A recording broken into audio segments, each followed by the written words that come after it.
మీ అమ్మ రోజు నిన్ను చదువుకో అని తిడతాను కదా, కోపం వస్తుందా నీకు?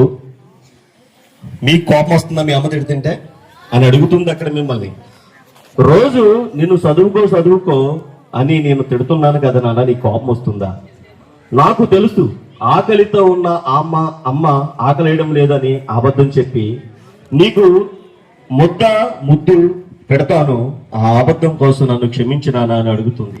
నాకు సలివేయడం లేదురా అని నీకు దుప్పటి కప్పుతాను, ఆ అబద్ధం కోసం నన్ను క్షమించినానా అని అడుగుతుంది. నిన్న టీచర్ ఫోన్ చేసి అబ్బాయి క్లాసులో ఫస్ట్ వచ్చాడని చెప్పింది. ఆ మాట విన్నాక ఒంటరిగా గదిలోకి పోయి అమ్మ ఎంత ఏడ్చిందో నీకు తెలీదు. ఎందుకంటే ఆనందంలో కూడా ఏడ్చే అమ్మలు ఎంతో మంది ఉంటారన్నమాట. ఎందుకంటే నా కడుపు కోత నీకు తెలియకూడదు, నేను పడే కష్టం నీకు కనపడకూడదు. నువ్వు కేవలం పుస్తకం కలం పట్టుకుంటే చాలు. బిడ్డ, నా చేతులు గరుకుగా ఉన్నాయి, ఇవి కూలి చేసి వచ్చిన గుర్తులు నాన్న. గరుకు చేతులతోనే నీ మెత్తని బుగ్గల్ని నిర్ముతాను.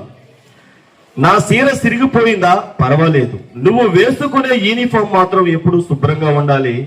నాకు ఆస్తు లేదు నాన్న, వదిలిపెట్టడానికి బ్యాంకు బ్యాలెన్స్ లేదు, కానీ నీ తల మీద చెయ్యి వేసి నా బిడ్డ చదువుతున్నాడు అని చెప్పుకునే గర్వం నాకుంది నాన్న అని నీ తల్లి నిన్ను అంటుంది.